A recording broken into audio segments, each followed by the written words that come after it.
Assalamualaikum bro and sis. Saat ini, Angkatan Muda Ka'bah mengambil satu nilai yang akan diterjemahkan sebagai bagian dari nilai pergerakan AMK ke depan. Dalam pelantikan pimpinan nasional AMK periode 2021-2026, Bro Ketum Rendika memilih tema Young Innovative Leaders for Future Challenge. Kata ini menjadi kunci sukses atau key of success dalam menjalankan visi dan misi pergerakan serta perjuangan AMK ke depan di semua tingkatan. Semua sepakat bahwa peranan pemuda merupakan suatu kunci dalam perubahan. Mereka adalah wajah masa depan suatu bangsa. Pemuda itu impulsif dan sensitif, tetapi begitu mereka menetapkan target, tidak ada ruang atau jalan untuk kembali. Mereka progresif dalam melangkah. Bagaimana ketika mereka membangun kesadaran bermasyarakat atau menginspirasi orang lain untuk melakukan hal kebaikan yang sama? Di setiap jiwa pemuda, mereka memikul tanggung jawab atas masa depan bangsa.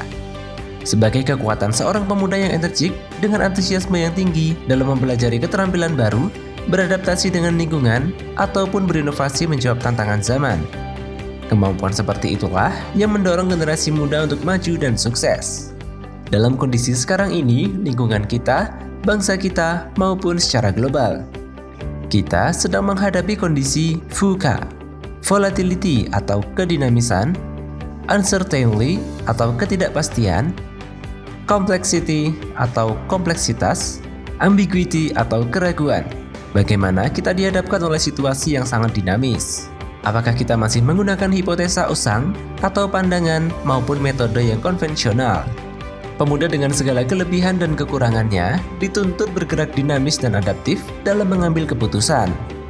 Pemuda harus siap setiap saat dalam melanjutkan estafet kepemimpinan dalam suatu organisasi maupun dalam kacamata bernegara. Dengan teknologi dan derasnya arus informasi, peran pemuda dapat mengejar ketertinggalan dan melakukan inovasi yang belum ada sebelumnya.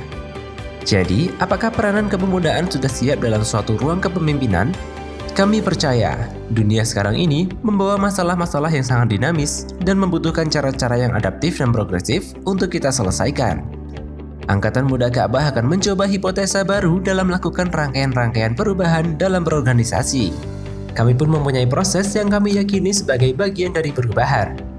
Kami merupakan anak kandung dari sebuah perjalanan partai politik yang tidak akan kami lepas selamanya. Tetapi, kami mencoba untuk terus merawatnya. Dunia berubah, pemahaman berubah, insya Allah AMK masuk dalam perubahan itu. Sahabat-sahabat kader AMK se-Indonesia, setidaknya pemuda dalam frame perjuangan AMK mempunyai 3 landasan, yaitu Youth, Moderate, and Change. Youth atau generasi muda memiliki makna bahwa AMK merupakan wadah kaderisasi kepemudaan dalam menggali potensi, karakter, kapasitas, aktualisasi, dan cita-cita para pemuda Indonesia. Moderate atau berpikiran moderat, yaitu mampu membaca secara keseluruhan cara pandang setiap masalah tanpa harus terjebak dalam dikotomi sektoral maupun kewilayahan dalam memahami realitas perubahan era. Dan yang terakhir, change atau jiwa perubahan, menjadikan generasi muda tonggak perubahan dalam aktualisasi pembangunan bangsa sehingga menciptakan generasi muda yang tangguh dan siap berkompetisi secara fisik, mental, dan spiritual. Menyitir dalam kaidah fikih, ma tobal usul, tobal furu'. Sesuatu yang dasarnya baik, maka baik pula cabang-cabangnya. Artinya, AMK berkomitmen memperkuat dasar perjuangan agar mencetak kader-kader terbaik di tingkat nasional. Bagi Angkatan Muda Ka'bah, pencapaian terbesar seseorang dalam perjuangan adalah menemukan jati diri, karakter, serta ciri khas dari seorang kader yang berdedikasi atas pembangunan bangsa Indonesia. Semoga Angkatan Muda Ka'bah menjadi sentral perjuangan dan perubahan untuk gerakan pembaruan kepemudaan di Indonesia maupun di Partai Persatuan Pembangunan. Akhirul kalam, ihdinas syiratal mustaqim. Wassalamualaikum warahmatullahi wabarakatuh. Salam AMK.